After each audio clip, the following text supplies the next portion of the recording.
وحالكن maanta aanu isugu nimi wasiirada halkan fadhiya iyo Mustafa oo ka socda nagaad oo kamid ah gudidii madaxweynaha jamhuuriyadda Soomaaliland oo xil saaray arrimaha ka soo kabashada abaarta ayaan xubno ka nahay marka waxaanu halkan kelmad ayaan doonayna kan ilaahno anagoo dardaaran doonayna iyo yeedhmaba ugu yeedhayna cid kasta oo gacan ku darsanaysa sadaqada khayriga ah ee loo ururinayo dadkeena abaaruhu ay gaadheen ama halakeeyeen ama ay asiibeen inaynu gacan u geysano inagu isku tashano waa ogtihiino madaxweynaha jamhuuriyadda Soomaaliland gudida wuxuu xil saaray inay qorshe cad soo samayso qorshahaas oo ah sidii abaarta dadkii ay duruufaha abaartu saameeyeen ama ka soo doogay xoolahoodu ka soo doogeen ama xoolihiiba ka baxeen sidii aynu inagu isku tashanayna qaran ahaan baniimadeena iyo haynteena ku tashanayna inaynu gacan ka geysano waxisasiinta iyo isu naxariisashada aynu xoojino inagoo horeba taa dhaqan u lahayn iyo caado dadka abaartu ka soo doogay waxyaalaha loo qaban doono Mustafa ayaa runtii dhexgali doono oo sharaxi doona qodobadii nuxurka ku jiray qorshaha mashruuca loogu talagalay lacagta lagu qabanayo halkan waxaanu markaa doonaynaa anagoo mahad celinayna dhammaan ganacsatada marxalad kasta iyo martabad kasta ay leeyihiin ha noqoto kuwa waaweyn kuwa dhexe kuwa hoose dadkeenu qof waliba uu runtii arrin qeyra leh oo mucjiso ay noqotay oo noqotay 3 milyan iyo dhowr boqol oo kun oo dollar in lagu ururiyo habeen oo arrin la yaab la waxaan ogahay waxa ka dhacay wadamada Yurub laakiin waxa halka ka cadaatay dad ilaahoodana ku kalsoon ilaahayna rajo ballaaran oo ka ballaaran waxa gacantooda ku jira ka qaba oo hurista iyo bixintaba ogol inay sadaqadaystaan si ilaahay ugu laban laabo oo ugu toban laabo waxa gacantooda ku jira waxaan oran lahay marka baaqiga wuxuu ku aadan yahay oo kaliya shaqaalaha shirkadaha rayidka ah ha noqdaan shirkadaha waaweyn ee dahabshiil Telesom Somcable ganacsatada waaweyn shirkadahooda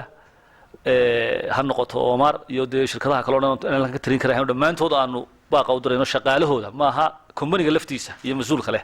waxa weeye shaqaalaha oo aanu leenahay ka qayb qaata qaaraanka loo ururinayo dadka abaartu ay asiibtay si ay uga soo kaftaan aynu xoolayno aynu noloshoodii hore ugu deganaanshiyoodii ugu celino si ay kaabayaasheen iyo dhaqaalaheen iyo horumarkeena qayb uga qaataan oo ay ka mid noqdaan dadka ama cashuurha laga qaado ama dakhli kale ama noloshooda ha kabaane inay noqdaan dad sidooda u jira shirkadaha markaa waxaanu shaqaalahooda leenahay ka qayb qaata idinku ama group ay soo ururiya ama company-giina laftiisa wuxuu saarayno bisheedii ka jaro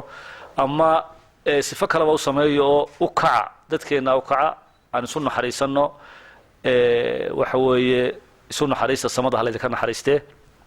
waajibna saaran weeye oo bil Ramadaan sadaqad 10 laaban weeye waxa kale oo iyadana baaqaan u diraynaa oo halkan uga diraynaa shaqaalaha hay'adaha caalamiga ee Soomaaliland riska ah iyo kuwa maxalliga ah oo iyagana leenahay horena runtii kaalin muglaba uga qaadateen maantana waxa la idin kala maarmay waxa weeye gacanta sare ka khayr badan gacanta hoose wax qaadanaysa inaad ka baaqa ka qayb qaadataan wax ku darsataan idinku ay istibaabashaysaan gudiyadan iyo gudiyada shaqeynaya iyo mutadawiciinta la dirayaaba iskood bay isu maamulayaan idinkuna ismaamushaan nin kasta oo kelmadda dhawaaqeeda qaada khayr baa ugu jiro sadaqada qayb ka qaatay ma aha ninka bixiyo kaliya marka waxaan oran lahaa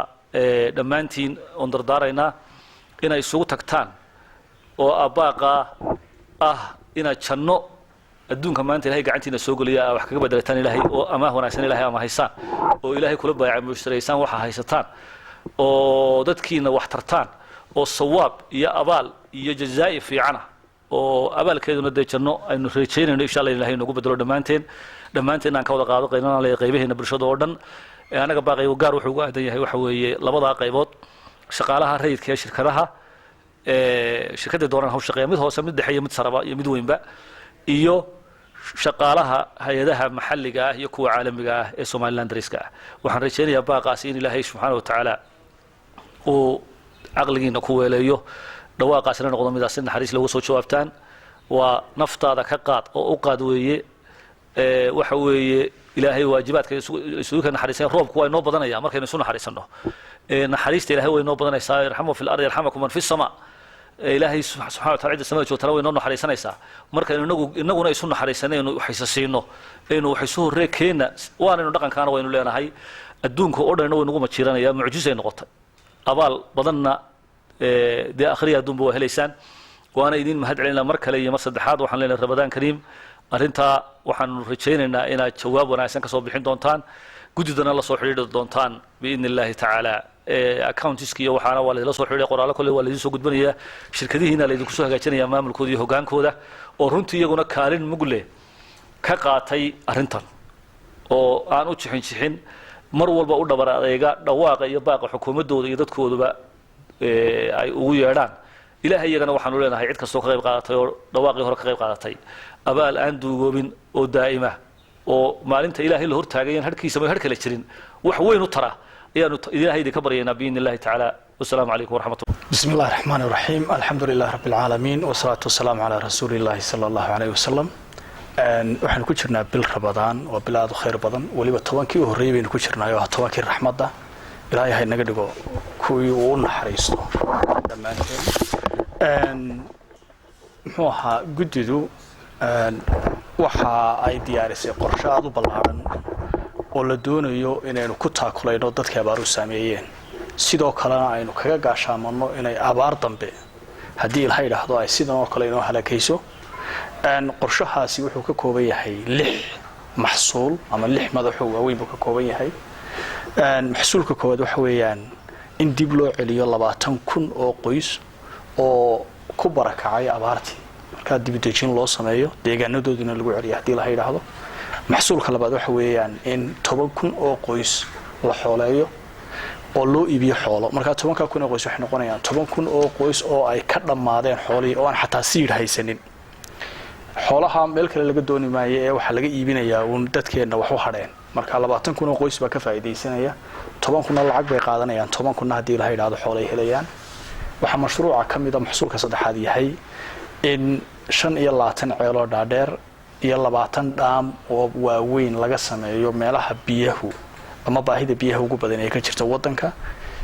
abaartu wax weeyaan waa baadiye biyo la'aan marka weeyaan isku tashanay inagu wax weeyaan aynu biyihii ka gaari karno bal isku filaansho haddii ilaahay yiraahdo maxsuulka afraad waxa weeye in 12 maxsuulka shanaad baa ujeedaan 12 seere oo waaweyn la xidho si xooluhu ay ugu baxsadaan waqtiga jiilaalka haddii ilaahay yiraahdo wadankeenu wuxuu leeyahay 12 seere 26 seere imika diyaarino ah oo aynu ka shaqayn karayna haddii ilaahay yiraahdo 26 ka 12 kamid waynu xulanaynaa 6 gobol ee waaweyn baynu qaybinaynaa halkaas in deedna ku ilaalinaynaa in waqtiga roobka ay xoolaha aynu ka ilaalino waxa loo sameyn doonaa ciidamo ilaaliya waxa loo sameyn doonaa haddii ilaahay yiraahdo ciidamadaasi meesha ay galaan iyo transportka ay isticmaalaan inuu fardii haddii ilaahay yiraahdo iyaga ilaalin doona waa dad community-ga ka yimid bay noqon doonaan waqtiga jiilaalka ee ay dhaharateen oo isticmaali doonaan xoolaheena ku sii deyn doona haddii ilaahay yiraahdo maxsuulka lixaad waxa weeye in 80,000 oo geed laga beero wadanka uu bilaabmay uu socdaa falillahi alhamdu marka 6 maxsuul ee waaweyn baynu doonaynaa haddii ilaahay yiraahdo inaynu qabanno 6 maxsuul ee waaweyn waxaanu ku qabanaynaa waxa weeyaan waxaanu dadka Soomaaliland ka doonayno way inaynu waxa jeebadaheena ku jireen isla aynu doonaynaa inaan isku habayno haddii ilaahay yiraahdo waxa muuqda saansaan wanaagsan falillahi alhamdu durba labadii wiiga u horeysay wada weedaan habeenkii madaxtooyada wixii ka dhacay hal habeen baynu 3 milyan iyo 100,000 aynu ku ururinay dadkeena waa dad aad khayrka u jecel ilaahay ha u siyaadiyo waa dad aad u goba wax bixinta aad ugu caana waa dad lagu majeerto waxa soo dhan oo wanaaga waxaanu doonaynaa madaxyada waanu qorsheynay sida qaaraan ku soo xaroonaya madaxyada kala leeyihiin ilaa 12 madax kamid waxa weeyaan shaqaalaha rayidka ah ee u shaqeeya ganacsatada u shaqeeya hay'adaha kuwa iskood u shaqeysta inay wax yaro sadaqa bisha khayrka ah ay ku darsadaan maaha wax compulsory waa wax voluntary oo wixii aan qofku karayo kii $5 karaya kii $10 karaya iyo kii ka badinaya waa bishii khayrka waa bishii wax bixinta waa bishii sadaqada waa bishii isku tashiga marka inaynu ayaanu doonaynaa bishii May waa dhamaad shaqaale mushaarkii way qaadanayaan waxaanu doonaynaa inay soo habeysaan shirkad cid u xil saartaan sida wasiiradu sheegeen deedna shirkadiiba ay markuu wareejiso gudida hadii la yiraahdo kulli gudiye shirkadaha iyo kambaniyadana waa u iman doonaa waraaqo codsiga officialna waa keeni doonaa media waxaan doonaynaa inay fariinta qaadaan aad baa u mahadsantiin. Assalaamu calaykum waraxmatullaahi wabarakaatuh.